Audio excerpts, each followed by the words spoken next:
Halo, selamat sore. Selamatkan sore. Ya, Jumpa selamat sore lagi. Pak Suma. Jumpa lagi kita, Bang. Iya Pak Suma. Siap. Iya. Oke, silakan. Gimana Mungkin Pak Suma? ada. Ya, terkait dengan tema ini, abangku pengikut Yesus palsu gitu. Iya. Eh, Indikasi ini jelas ada. Kenapa? Karena di dalam Al-Quran pun dikatakan adanya teguran Allah kepada Nabi Isa. Allah ditanya oleh Allah kemudian menanya Nabi Isa, apakah engkau yang mengajarkan orang-orang menuhankan dirimu selain daripada aku? Itu diterangkan di dalam Al-Quranul Karim surah Al-Ma'idah ayat 116. Artinya bahwa ketika nanti manusia sudah dikumpulkan nih, para nabi udah dipertemukan semua dengan umatnya masing-masing di padang mahsyar. Jadi ada sempat yang luas, seluruh manusia dari Adam sampai manusia terakhir itu dikumpulkan semuanya. Nah, sebelum manusia sampai kepada tempat akhir, yaitu hari terakhir lah, di situ dikatakan hari terakhir karena hari itu setelah selesai perhitungan amalan baik dan amalan jahat, maka orang akan masuk ke surga atau masuk ke neraka. Hari itu adalah hari penentu. Nah, di kalangan manusia ini ada di antaranya yang menjadi pengikut Nabi Musa, pengikut Nabi Abraham, pengikut Nabi Isa, ada pengikut Nabi Muhammad. Kamilah itu di antaranya. Lalu kemudian ada sekelompok orang yang mencari induknya, mencari pemimpinnya. Mencari pemimpin maksudnya yang diidolakan ketika hidup, yang dinabikan atau dirasulkan atau yang menjadi tauladannya. Kalau dalam iman Kristen itu yang menjadi gembalanya pada saat mereka hidup. Nah, di Al-Quran itu sekelompok orang itu bingung. Karena ketika dia hidup di dunia, dia terkungkung dengan keadaan di mana mereka ternyata menyembah sesamanya makhluk, yaitu Nabi Isa. Jadi mereka datang kepada Nabi Abraham, mereka datang tapi ditolak, aku tidak mengenal kalian. Maka datanglah kepada Nabi Isa, sehingga Nabi Isa pun ditanya oleh Allah, apakah kamu yang mengajarkan mereka ini menuhankan dirimu? Nabi Isa mengatakan, oh tidak.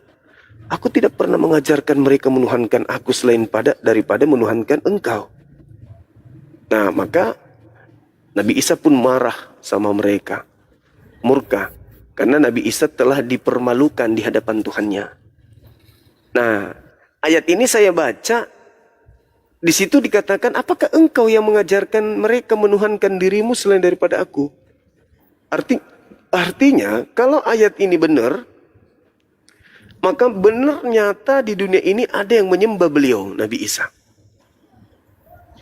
Nah, timbullah pertanyaan, ternyata di Bible juga ada orang yang diusir Yesus.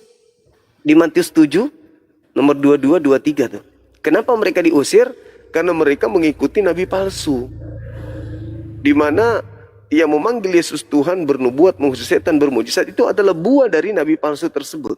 Mereka ditanya, Yesus ditanya sama muridnya, bagaimana kami mengenal nabi palsu ini? Lihat buahnya. Mereka itu memanggil aku Tuhan, bernubuat, mengusir setan pakai namaku, tetapi apa yang mereka kerjakan bukan kehendak Bapa Elohim. Artinya, menyeru memakai namaku, mengusir setan pakai namaku, tapi aktivitas rutinitas keagamaannya itu bertentangan dengan apa yang Elohim sampaikan, yang Elohim kehendaki.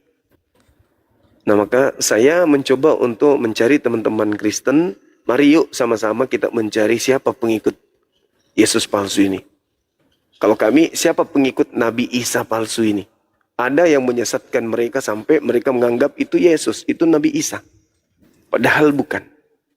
Nah, tujuan saya, ketika orang-orang ini sudah tersadarkan, ternyata yang mereka ikuti ini adalah si palsu, minimal mereka mundur selangkah untuk berpikir, merenungkan bahwa memang ternyata Al-Quran pun mengatakan ada Tuhan menegur Nabi Isa sebab adanya manusia-manusia yang kemudian tampil di bumi menuhankan Nabi Isa, menganggapnya sebagai pencipta langit dan bumi.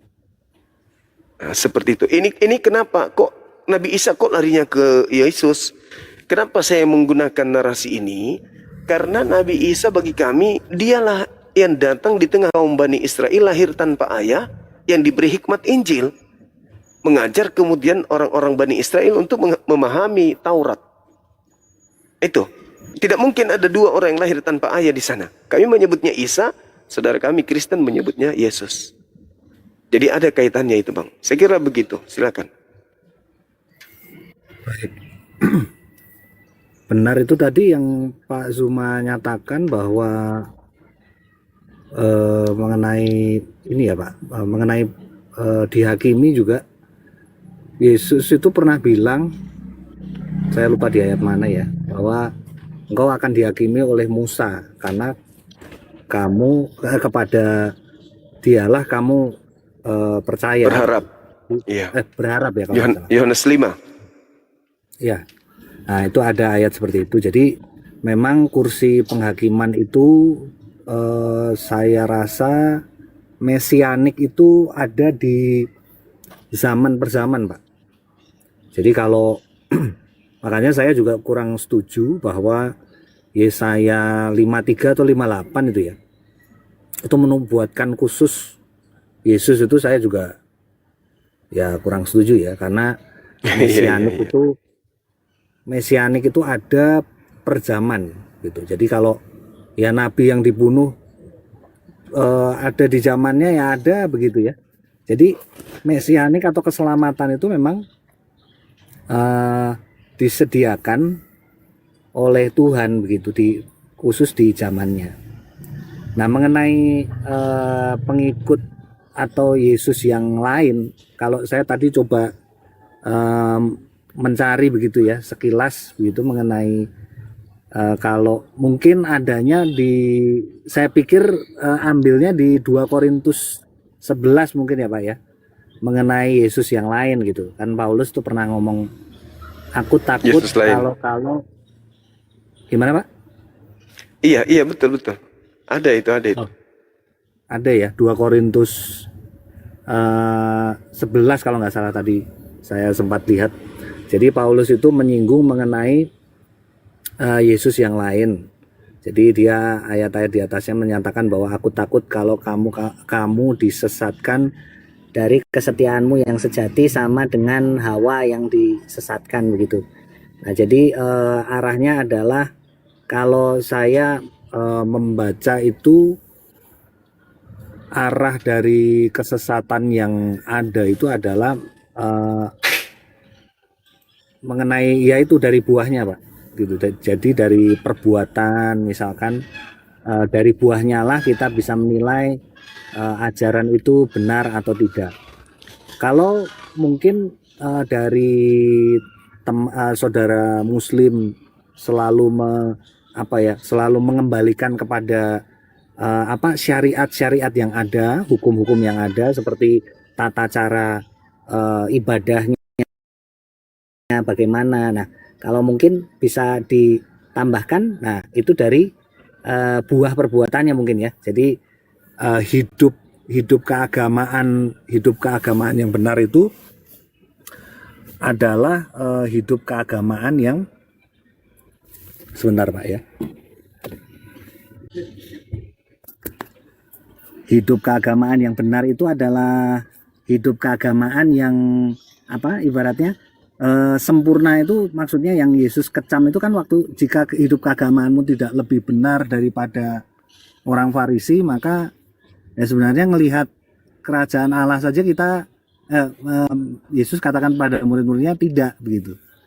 Jadi mungkin menurut saya lengkap sih, harus lengkap pengajarannya itu, harus lengkap. Kalau lebih-lebih lagi di Perjanjian Baru mengenai guru-guru palsu itu, kalau nggak salah pernah disinggung mengenai Tuhan mereka adalah perut mereka.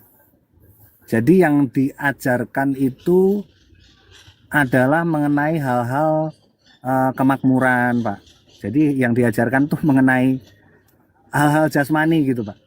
Jadi apa mungkin orang tuh harus kaya, harus bagaimana gitu, mungkin Iya, iya, iya. kesininya ditekankan persembahan harus bagaimana gitu ya. Nah itu nah itu dikatakan Tuhan mereka adalah perut mereka. Nah jadi memang ya dikatakan memang terkutuklah orang yang memberitakan Injil yang lain tuh, maksudnya itu. Kalau Injil yang Yesus bawa, Injil yang rasul-rasul bawa itu perubahan akal budi dan pikiran, hidup yang sempurna dalam melakukan Torah gitu ya. Nah, tapi kalau sudah kesininya ada penyelewengan untuk melakukan hal selain itu, nah itu menurut saya sih sudah yang palsu, Pak. Iya, iya, iya, iya. Ya, cukup menarik. Ya, cukup menarik. Jadi di samping Paulus juga mengatakan itu adanya Yesus lain, Yesus sendiri pun mengatakan ada Yesus yang lain. Nah, untuk kemudian mengetahui ya dari buahnya bisa kita lihat. Kata Yesusnya kayak gitu. Kata Yesusnya. Jadi terlepas daripada siapapun dia, yang pasti mereka tidak melakukan kehendak Elohim. Nah, sementara kalau kita berbicara kehendak Elohim kan cakupannya menurut saya ini cakupannya itu ya di PL, Perjanjian Lama gitu. Nah, terus kemudian ketika dikatakan Elohim mengutus anaknya, ya yang tidak binasa itu adalah dia yang percaya kepada anaknya ini. Nah, percaya kepada anaknya tidak menghantarkan kita menuhankan dia. Tetapi percaya kepada anaknya atau hambanya akan mengantarkan kita mengimani dia sebagai rasul utusan yang maha tinggi, utusan yang maha pencipta gitu. Nah, kalau ada yang keluar dari koridor ini bukan mengenalnya sebagai rasul, malah mengenalnya sebagai Tuhan, berarti ini Yesus lain yang mereka maksud. Karena kalau yang asli tidak pernah mengajarkan untuk dituhankan, disetarakan, atau disematkan sebagai pencipta. Itu nggak pernah. Nah, jadi kalau ada penyembah-penyembah yang mana Yesus didudukkan sebagai sembahan, kurasa itulah pengikut Yesus palsu ini. Itu menurut saya, Bang. Karena di luar sana kita nggak temukan siapa pengikut Yesus selain daripada mereka yang terpecah menjadi dua. Yang pertama yang menjadikan Yesus sebagai rasul utusan Tuhan tok, dan yang kedua yang mendudukkan Yesus setara dengan pencipta langit dan bumi yang sehakikat dengan Tuhan. Nah, itu Menurut gambaran saya, saya, Bang. Pak, Silakan. menurut saya itu Paulus itu ya ini kalau agama Kristen pada umumnya ya Pak. Paulus itu seolah-olah mengajarkan bahwa Yesus dan Theos itu setara, Pak. Tapi kalau nggak salah saya pernah ngomong ke Pak Zuma juga deh mengenai ini. Bahwa yang ayat yang di Filipi itu Pak, kalau kita baca bahasa Inggrisnya aja, itu kok aneh ada kata robbery mengenai kesetaraan itu Pak. Nah dari kata robbery aja Bapak boleh boleh boleh lihat bahasa aslinya. Harpagnon itu yang walaupun dalam lupa Allah itu di atasnya itu kan dalam Yesus ada kasih, sukacita, damai sejahtera. Itu rupa Allah, Pak. Tapi masalah kesetaraan ini, Pak, ya, itu sebenarnya terjemahannya walaupun dalam lupa Allah, tapi dia tidak menganggap kesetaraan dengan Allah itu adalah sesuatu hal yang bisa digapai atau dirampas, Pak. Jadi ini sebenarnya apple to apple dengan Adam yang pertama. Gitu. Adam yang pertama itu kalau dia pengen menjadi seperti Allah, dia dihancurkan, Pak. Dia dibinasakan. Itu bohong itu. Ada yang bilang Adam tuh akhirnya ditebus loh, karena dia dipakaikan pakaian dari kulit binatang. Kalau tafsir seperti itu salah itu, Pak. Karena apa? Kalau Adam itu dipakaikan pakaian dari kulit binatang, maka sebenarnya dia telah dianggap oleh Tuhan sama dengan binatang. Ada di Pengkhotbah 3 ayat 19, Pak. Allah berkata kepada manusia bahwa manusia itu adalah binatang. Nah, termnya apa? mereka yang berbuat jahat, yang melanggar perintah Allah. Nah, si Adam ini kan, Bapak pasti setuju dengan saya, Adam ini melanggar perintah Allah, toh Pak? Kan dia memakan itu kan, memakan buah itu. Iya. Dia melanggar perintah Tuhan. Lah kok bisa kemudian ditafsirkan, oh setelah diberikan pakaian dari kulit binatang itu tandanya penebusan. Nah, itu kan bukan. Di kulit binatang artinya Allah itu melihat, wah ini kelakuan Anda seperti binatang, makanya diusir pergi dari taman. Kalau itu melambangkan penebusan, artinya Adam dosanya diampuni kan? Kenapa diusir dari taman Eden? Nah begitu Pak. Nah begitu pula Yesus Pak. Yesus kok Paulus dengan, kalau saya sih ngomongnya begini ya, wah Paulus ini kurang ajar kalau bagi saya dulu ya. Karena apa? Paulus itu menyetarakan Yesus itu dengan Adam, loh kurang ajar loh Pak. Karena dia itu kan sebenarnya Tuhan. Nah, kalau kita melihat bahasa aslinya ini Pak, yang walaupun dalam rupa Allah, dia tidak menganggap kesetaraan dengan Allah itu adalah bukan milik yang harus dipertahankan Pak, bahasa aslinya bukan. Tapi sesuatu yang bisa dirampas. Nah, kalau Bapak baca KJV-nya itu ada robbery. Robbery itu kan merampok Pak berarti. Nah, dari kata bahasa Inggrisnya aja udah kelihatan itu. Jadi tidak ada kesetaraan milik yang harus dipertahankan, itu tidak ada. Itu. Jadi harpaknon itu artinya sesuatu yang bisa digapai atau sesuatu yang bisa dirampas. Jadi dia Yesus Kristus ini berbuat sesuatu yang tidak sama dengan Adam. Gitu. Jadi Yesus tidak menganggap kesetaraan dengan Allah itu sesuatu yang mungkin untuk dirampok, itu tidak menganggap. Gitu. Jadi Yesus ya kalau begini Pak, Yesus kan ngomong Bapa lebih besar dari aku. Bapa lebih besar dari aku. Lah kok sama agama Kristen pada umumnya dibuatlah itu menjadi saksi Yehova. Begitu kan? Wah Anda saksi Yehova gitu kan. Wah langsung siapa Arius di anatema. Wah dikucilkan, dihancurkan. Begitu ngomong. Lah kalau mestinya, kalau saya diskusi dengan orang ya gitu, kalau mestinya Yesus itu sebelum dia berangkat ke surga kembali, dia harusnya meralat firman-Nya. Dengar ya, saya sudah dengar ya, Bapak sudah tidak lebih besar dari aku. Bapak sudah setara dengan saya, gitu ya. Ya supaya tidak menimbulkan perpecahan kan, Pak, betul? Betul. Ya harusnya dia meralat supaya kita di sini nggak bertengkar. Begitu Kristen yang ini ngomong Bapak lebih besar dari aku, oh saksi Yehova Anda, nah, gitu. Ya padahal itu Yesus sendiri yang ngomong gitu. Nah inilah justru seolah-olah orang yang mengajarkan kesetaraan itu, ini saya yang asli nih. Padahal itu mengubah perkataan Yesus. Coba, kok bisanya dia berdiri sebagai yang mengaku sebagai yang asli?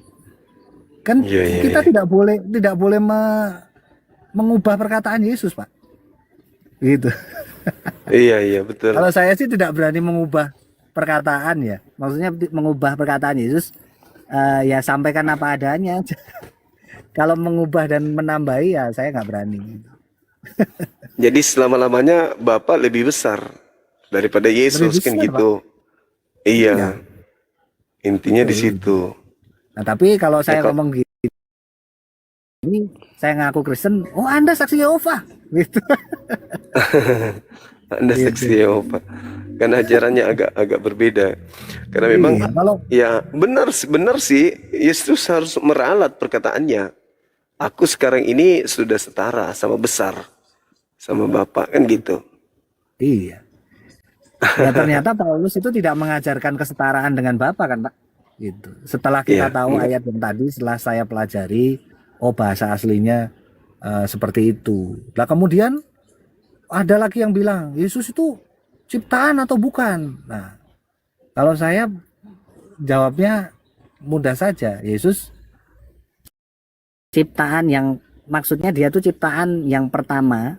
Kalau dia diomongin Bapa yang kekal kan Pak, saya lupa tuh dia diomongin Bapa yang kekal itu di mana gitu ya. Wah, Bapa yang kekal berarti dia sama dengan ini dong, sama dengan Bapa gitu. Nah, Bapa yang kekal itu maksudnya kan ada Bapa orang beriman itu kan Abraham ya Pak ya.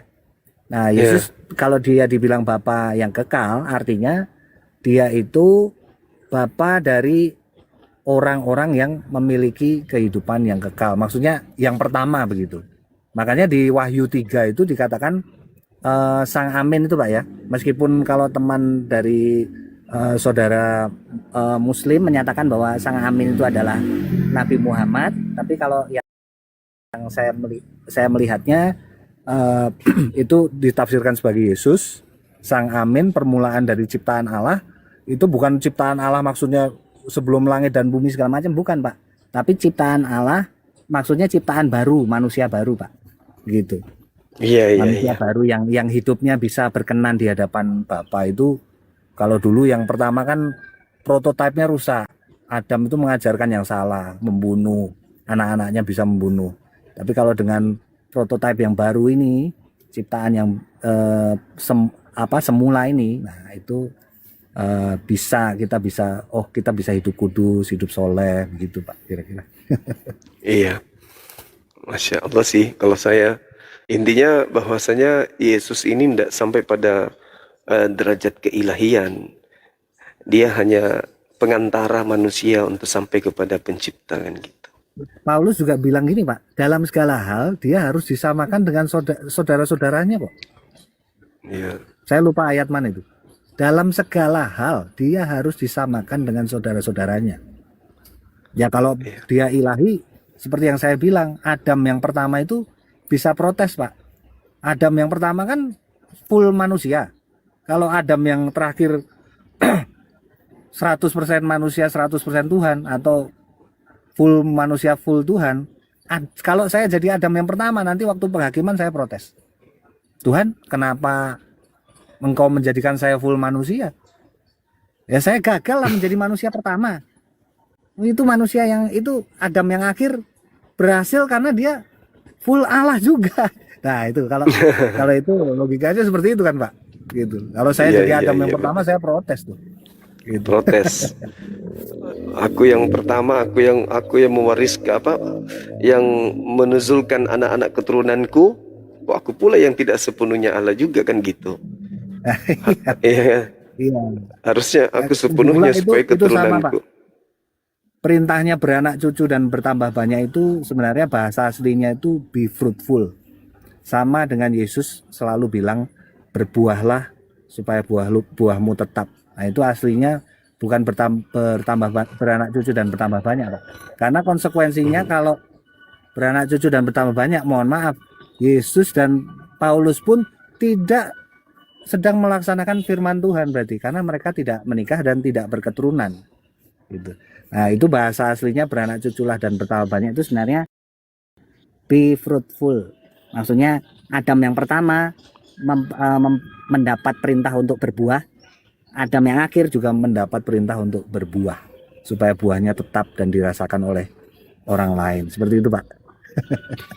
Iya. Keren sih. Makasih Pak. Artinya bahwa memang Yesus ini datang untuk sebagai juru selamat bagi dia yang mau mengikuti langkah jejak beliau dan tidak kemudian mendudukkan Yesus ini sesuai dengan di luar daripada kesaksian dia tentang dirinya. Kan gitu. Betul Pak. Jadi hodos jalan keselamatan atau jalan kebenaran itu ya memang jalan yang harus kita tempuh juga sama gitu. Sebagaimana dia telah menempuh gitu. Gitu sih Pak. Iya. Oke, saudara. Baik. Luar biasa kasih, diskusinya Pak. Pada sore hari ini. Iya, sehat lagi, terus. Pak. Baik. Makasih, Pak. Sehat. Makasih saudara Destan.